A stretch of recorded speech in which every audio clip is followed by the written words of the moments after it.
What's up YouTube? In this video we're gonna do a walk around my 1999 Land Rover Discovery 2 and I'm gonna show you some of the coolest mods that I've done to this truck.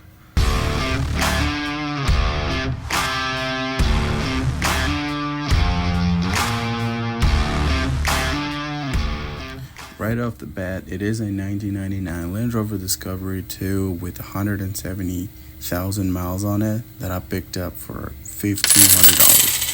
That's right, $1,500 is what I paid for this truck last summer. It didn't have anything of what you see right now, so all of that was done by me. The bumper you see in front of this thing, it's actually a JK bumper that I picked up for $150 that I modified myself to fit this Land Rover. I narrowed the length. It used to be a full width and I cut it short. Now it's the mid width, I would say. I wouldn't say stubby bumper, but it's definitely smaller than how it was factory. The bull bar you see on it used to be a bolt-on, but I cut off the bolting part, notched it, and I welded it onto the bumper now. It's tilted. I built those custom brackets to fit the JK pattern on one side of the bumper and on the frame side to fit the Land Rover. And now I get better approach angle, way better than factory bumper. For the overlights, I got aux beam 5-inch, and these are white light with amber light. And for the winch, Warn winch 9000i. Those are one of the greatest winches I've ever seen. You can see for installation I had to tuck it into the grill, which to me it kind of looks cool. For suspension, and this is something I get a lot of questions of, these are dual rate springs from Clayton Off-Road, I think 3.5. And for shocks I got King shocks 5-inch lift, and these are custom tuned by King. For the sway bar links I got quick disconnects. The steering linkage and tie rod and drag link are from Terra Firma heavy duty, and you can see that I got the King shock steering damper as well. This is a modification I did myself to the stock shock tower, and that is just cutting a notch there, kind of opening actually on the factory shock tower, and I don't know, just looks cool to me. For my tire sets, I'm running Maxxis Mutter Buckshot. These are 35-inch tires, and running the Method bit grips.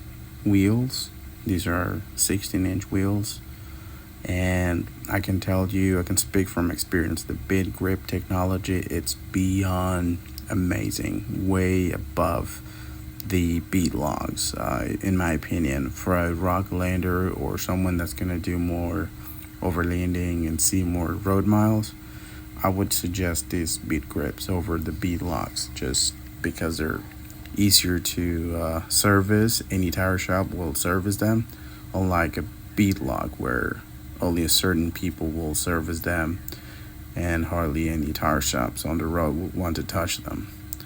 So bit grips all day, and it is a true fact that you can air down to about 1 or 2 pounds of air and the bit won't come off the wheel.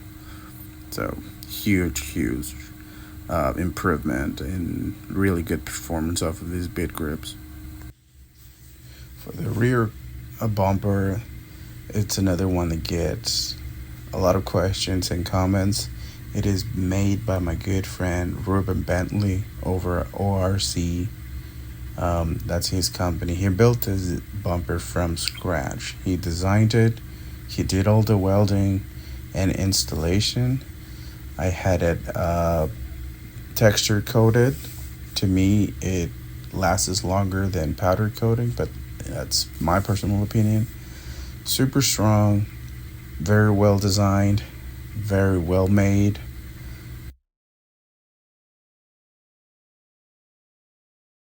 It uses the factory mounting holes. That's where the tow hitch used to be. I deleted it to get a better departure angle. It's still quite horrible. These things are well known to get to have a pretty bad departure angle, but it is what it is. Protects the corners really well with that design. I really loved it.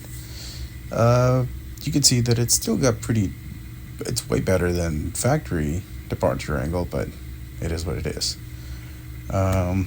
Super happy with this bumper. It's one of the coolest things I've ever done. And I encourage anyone with a truck like mine to have one of these made. You're really gonna love it. It may not be the most beautiful truck out there. I'm pretty sure there's way better ones out there, but for what it is, been 25 years old, 170,000 miles. No, I haven't had any overheating issues. No death wobble or anything. It looks really cool, honestly. I'm really loving this truck, and this is probably going to be one that I'm going to keep for a very long time. Eventually, we're going to ditch those radius arms. We're going to do custom links. I've been going back and forth on the axles. Should I do Dana 44 swap? Should I do a one-ton swap? Should I keep those axles and biff them up stronger? What do you guys think? I really have a ton of ideas for this truck. I didn't talk about the rear because the rear is still on Fox shocks. I haven't got those Kings yet, but I will eventually. Let me know what you guys think. What else should we do to this truck to make it better, to make it look cooler? What would you do if this was your truck? Let me know in the comments.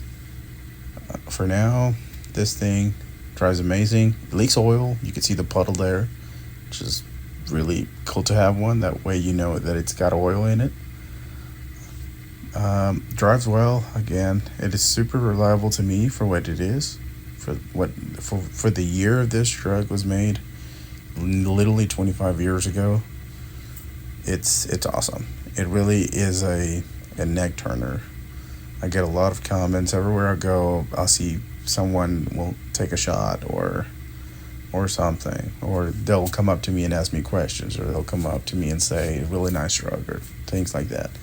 So super happy that I'm building this truck. Been a little different, being a Jeep guy for many years. Building something that is completely out of my comfort zone.